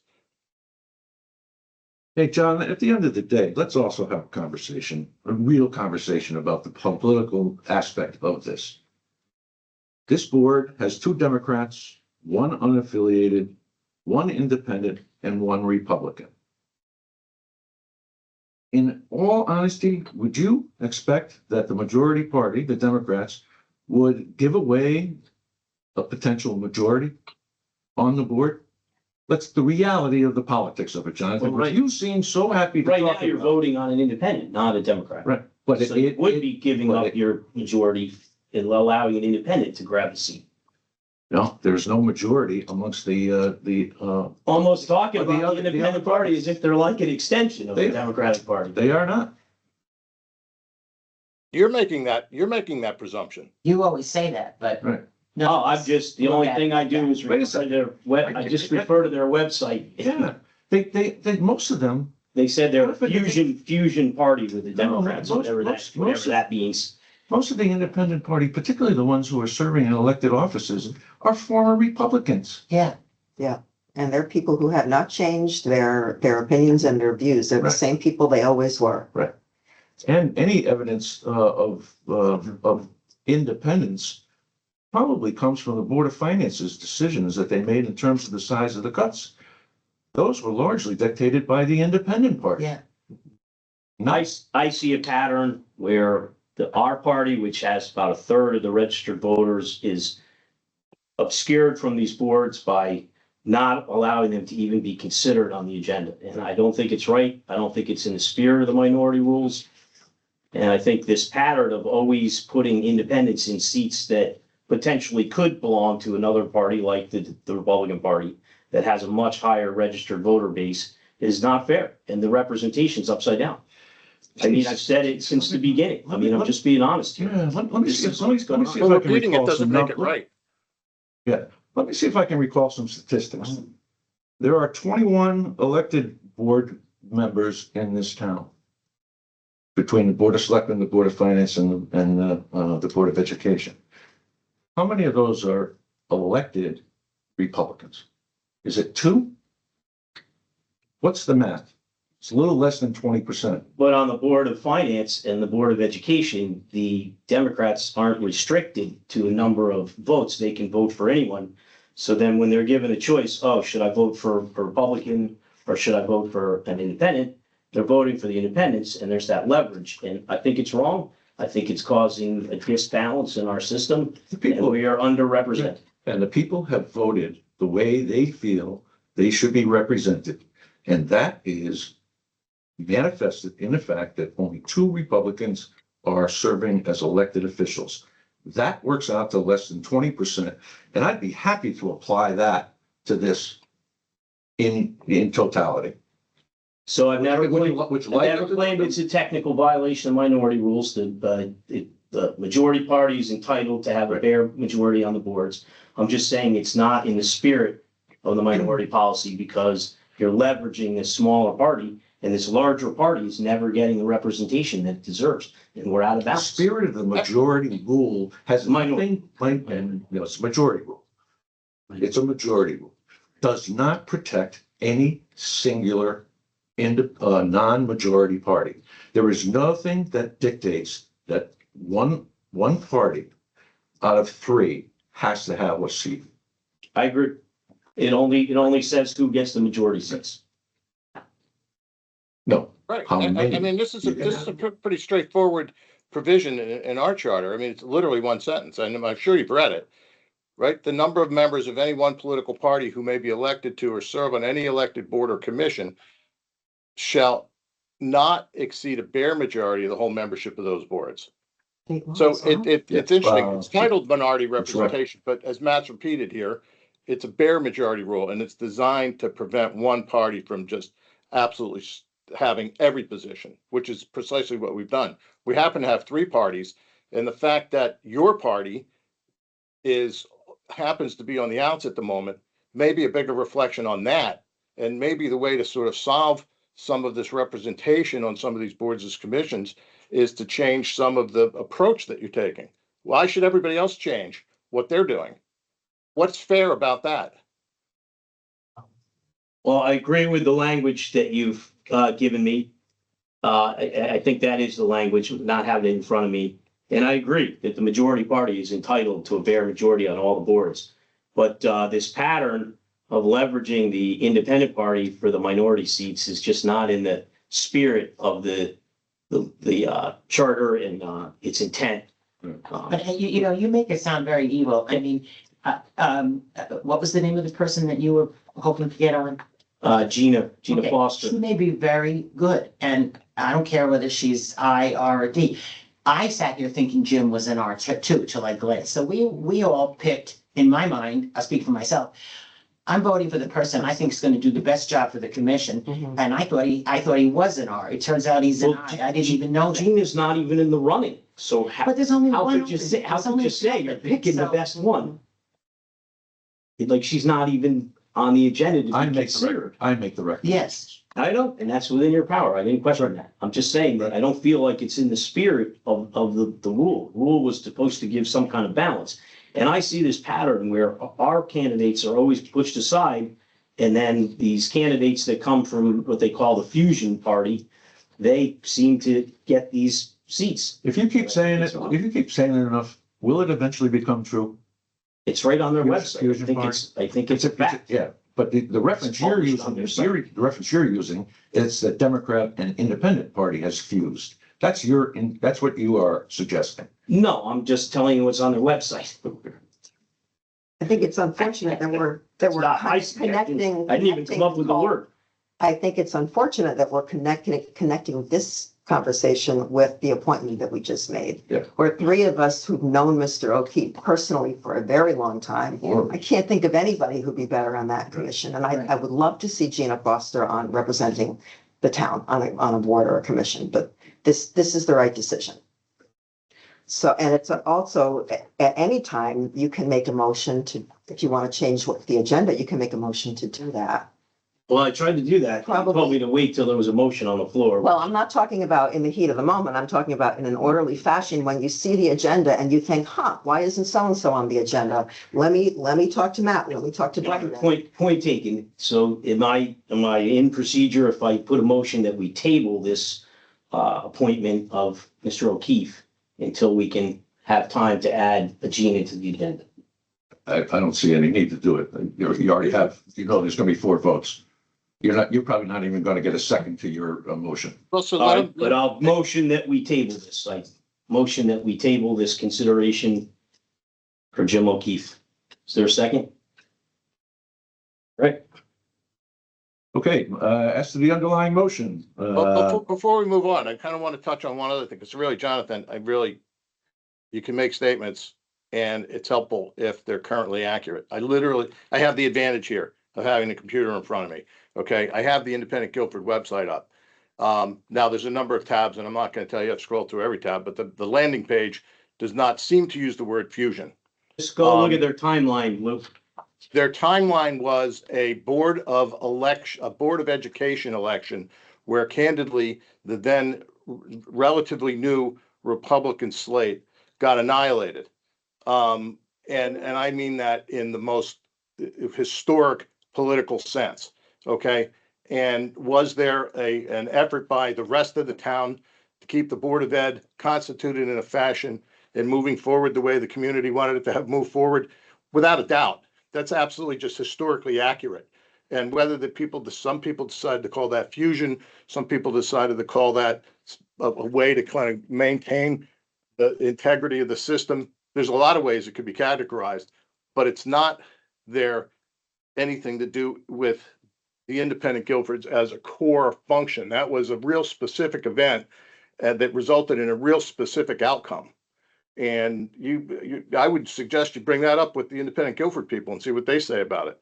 Those are strong, independent people who have their own minds and are capable. And the idea of anybody telling some of those folks exactly what to do and how to do it is, in my opinion, a little bit laughable. So the fact that you're on the wrong end of some of that, Are you questioning that political it says reality. Fusion Party on that page, or are you It's not not questioning? on the landing page. So, I didn't say the landing page, I said the No. timeline page. Yeah, you told me so. And it may be, but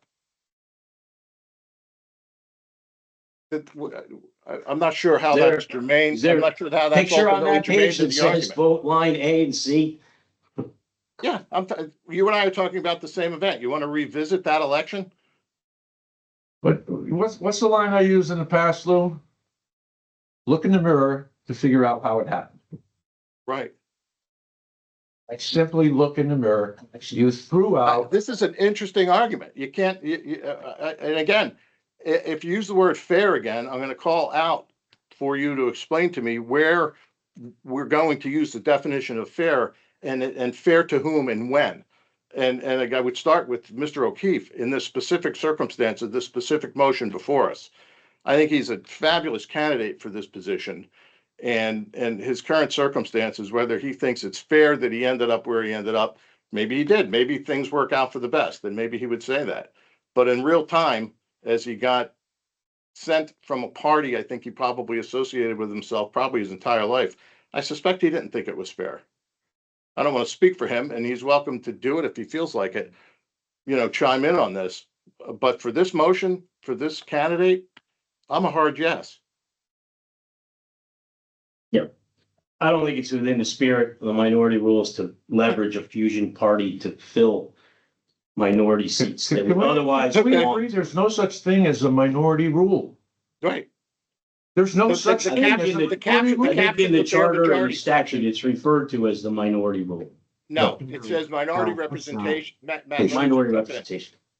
It does. Minority Our charter representation. says it, but the entire operative effect of the actual language of the provision is of describing the bare majority rule. It's an interesting, somebody somewhere as they drafted this language, used a term that is in the caption, but is not descriptive of the effect of the provision.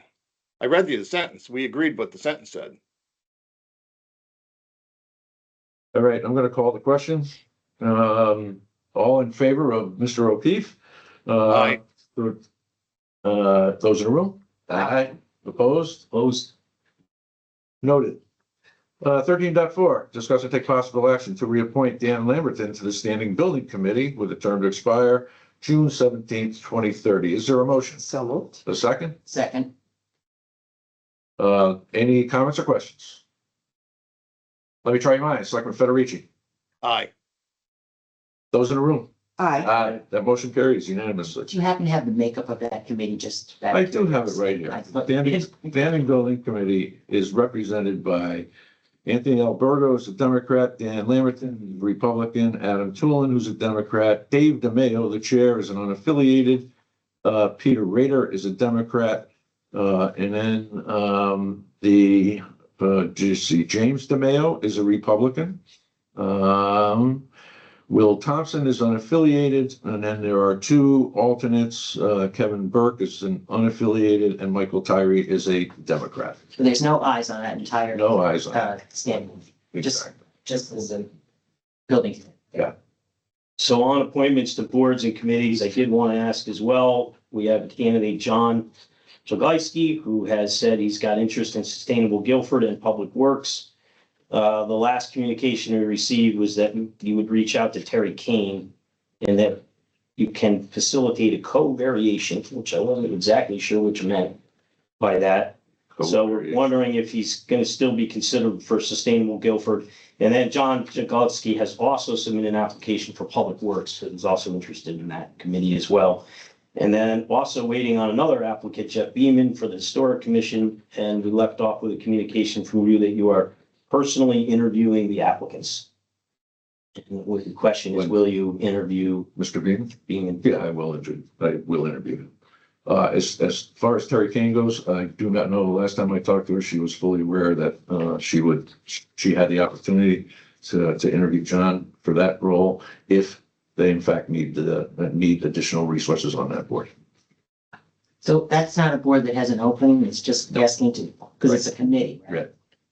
Yep. Yeah, I think there was some language that there's not a limit on the Right. members, so he could join Yeah. if the, I'll follow up with Terry again. I saw her last Tuesday night? I forgot to ask her about that. So, Terry. And weren't you mentioning John Jagodski is interested in yeah, also Public Works. public work? I think there's an alternate is, yeah. I believe I sent an email about it to ask to have him considered for an alternate for today's agenda. Yep. I could look it up. I've been trying to keep my emails. Let's see.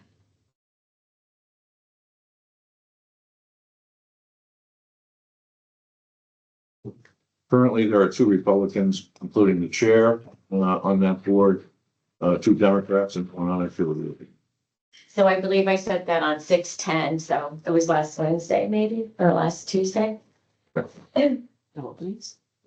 There's an alternate, there's an alternate, Yeah, which quite honestly would potentially allow for the majority, if a Democrat was not there and was seated, by a Republican. So,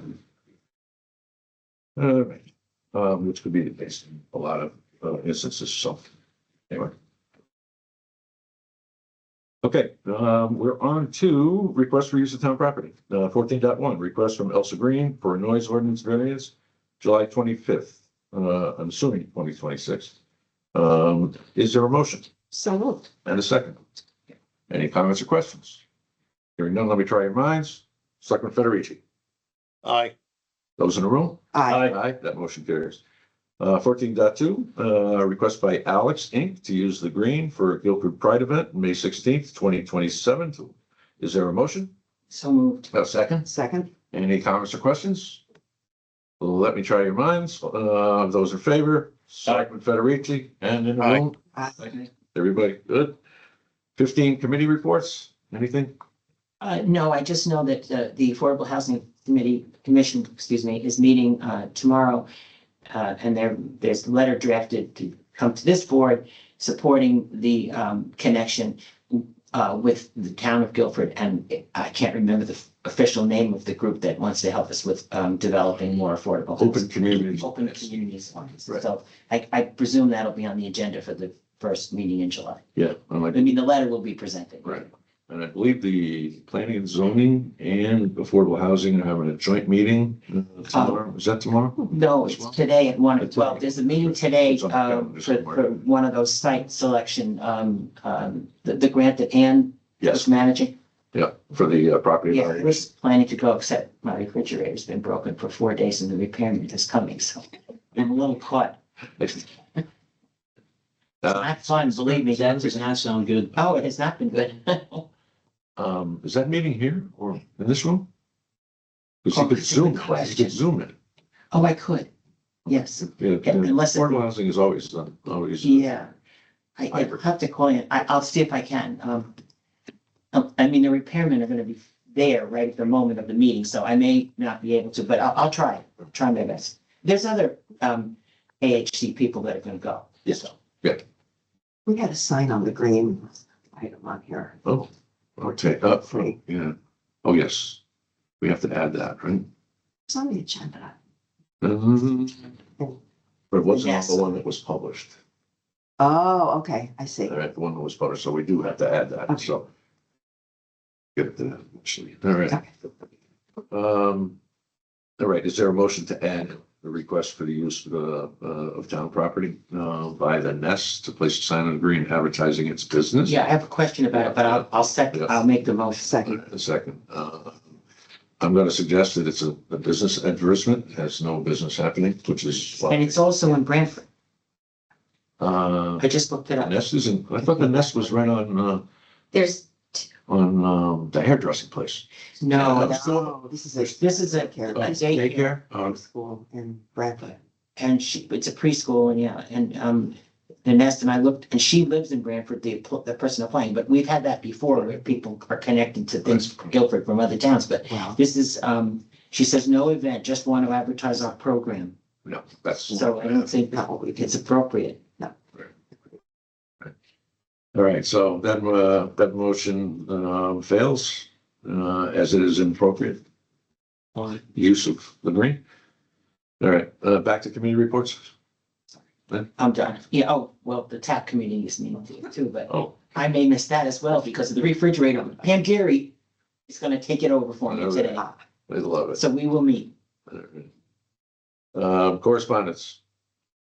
So I did finally send a formal email that came from Mr. Donlin about the dam Yep. inspection report. And it's fairly detailed. It's like 34-page report about the condition of the dam. And there's a picture in there too about one of the culverts that looks cracked. Okay. And I don't know where this will go from here, but I wanted to follow up. It's already in engineering. Okay, And they're aware of it. It's one of many that will be evaluated.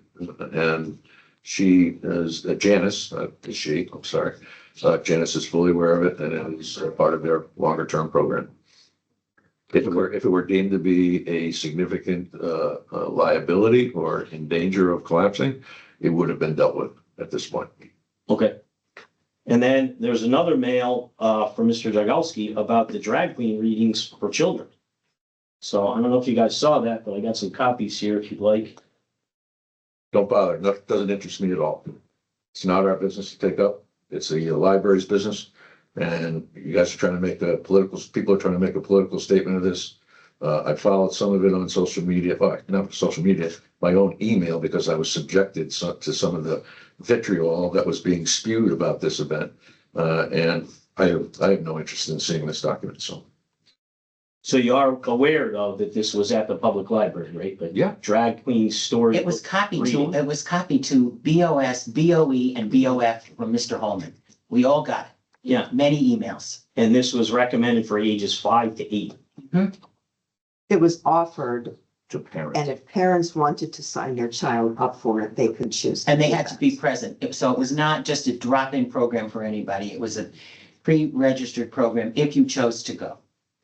Well, maybe this board doesn't want to discuss it, but I think it was It was inappropriate. answered. It's an adult entertainer, and I don't think it's appropriate in our public library. You don't know. You've done the research. Did you understand this is an adult entertainer doing not a a- children's event? Do you want to see a No, video no, or, No, I mean, no, I have no interest. you don't want to see the video? We have many adults doing children's Maybe events. people at home want to see the video. Just, I think it's inappropriate. I mean, any adult. What's entertainer. your comments on Mr. McCool's response to Mr. Holman? I was glad that he responded and, recognized that this event was on, and I think there was some changes, and they changed it and just decided to vote only adults, curious adults. I thought that Mr. McCool's response was graceful and humble and very open, and I was disappointed to see the way he was responding to. And I'm wondering, so this library program is not a selecting concern, and it's not appropriate for us to discuss. But I do think that a way to protect the town employees from that kind of response from the public, I would love to see a way that we could do that for our people. Yeah. So Really out of line. taxpayers are contacting us and saying they don't think this is appropriate use of the library, which is sponsored by our taxes. This And program you was don't not, want them It to was, be. it was a, able to- This it was a program was reading, it not was a book sponsored. reading. it was not sponsored by our taxes, and that question was asked and answered and then asked again.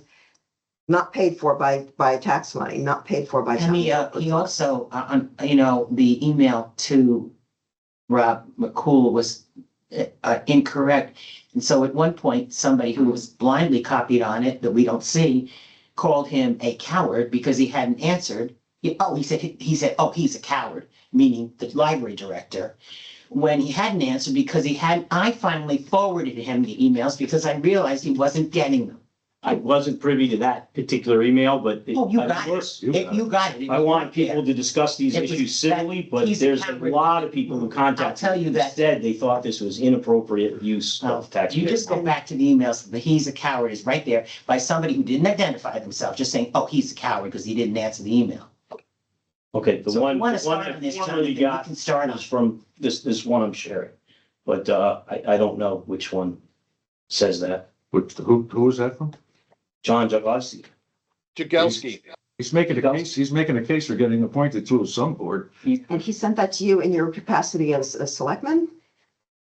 This was copied to all of us Who did it go to? on June first. Your personal email or the board of selectmen? Our town emails, went to all of us.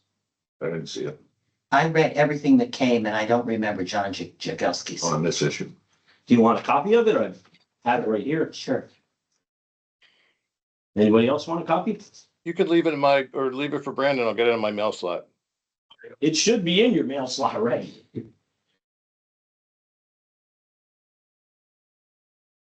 Yeah, I don't remember No. this one.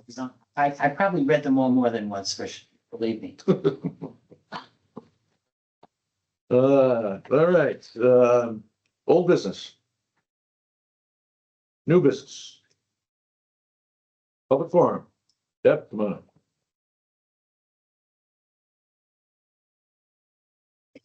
Debbie DeMetzis, 18 Sugarloaf Road. So I hope I'm not gonna get reprimanded again, but, we do have two Republican representatives on the board, and I thought that I'm just saying this, so I don't need an answer. I thought part of their, responsibilities were to, help put up nominations for boards and commissions of the party that they are on. I thought that that's what they normally did, or at least encouraged somebody if they felt they were good. Long and short of it is that next month, so it would be, let's see, I want to get the dates right. So the Board of Ethics. So again, Barbara Hemming, I know there is a medical issue with her, but her second complete term will be up July 31st, 2026. So her 2 terms are fully completed. So I don't know if it is possible still to put up Gina Foster. If you feel that she would be great on that commission, maybe you could nominate her if that is allowed on the agenda for July. So that was one thing I wanted to say. Another position was, I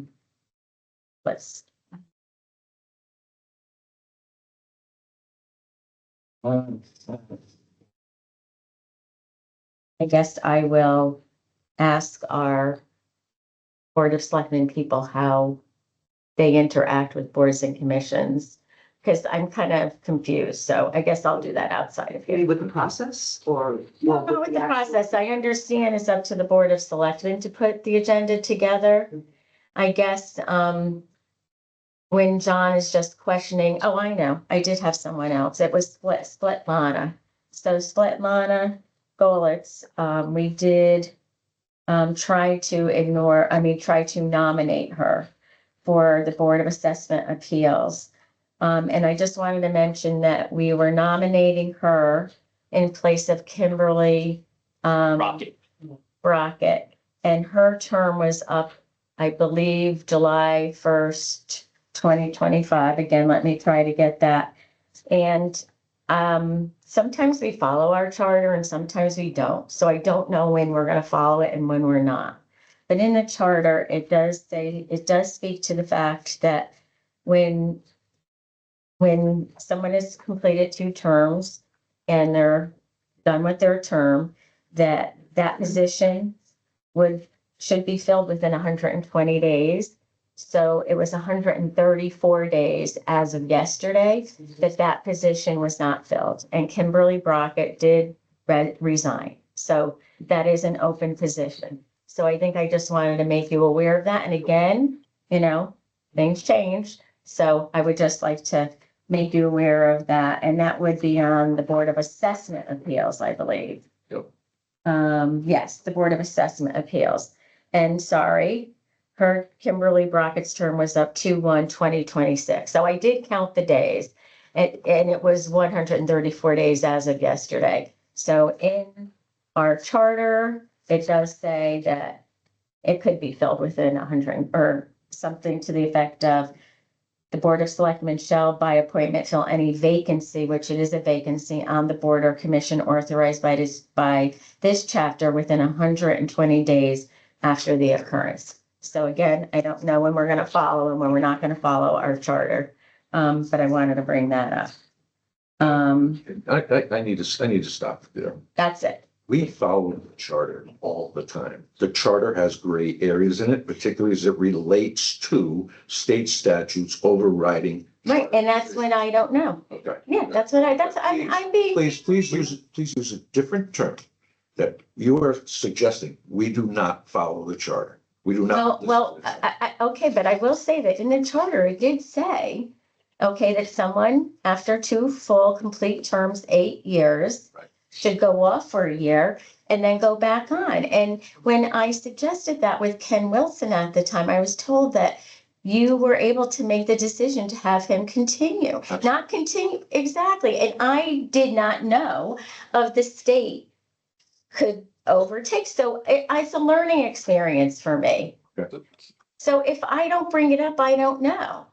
Matt's So only again- point is we follow the charter and your suggestion was Thank you, sometimes Lou. we do and sometimes Okay, we don't. so now I am saying, so I don't know now with this Kimberly Brockett situation, if there is something that the state overrides our charter and that's going to be used. That's all I'm saying. I do have a question. Did Kimberly submit a letter of resignation? I don't know if I know for a fact, she told me she didn't want to go forward. And with previous applicants, I was always able to say to you that so-and-so, I have spoken to so-and-so, she has told me this and she is resigning. So I will look up my emails to see if I have that. I can't look it up right now.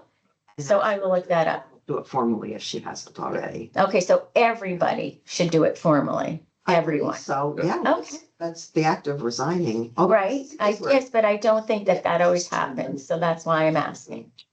Because, before we didn't need new applications when someone was being reappointed, now we do, so I'm learning and I'm trying to follow the rules. I don't want to be reprimanded at a board of selection. Reprimanded. I just wanted a clarification about your contention that we Yeah. don't follow the chart. No, Because saying it doesn't make it so. Okay, anybody else in public forum? Hearing none, I'll entertain a motion to adjourn. Is there a motion? So moved. Second, all in favor? Aye. Unanimous. Well done.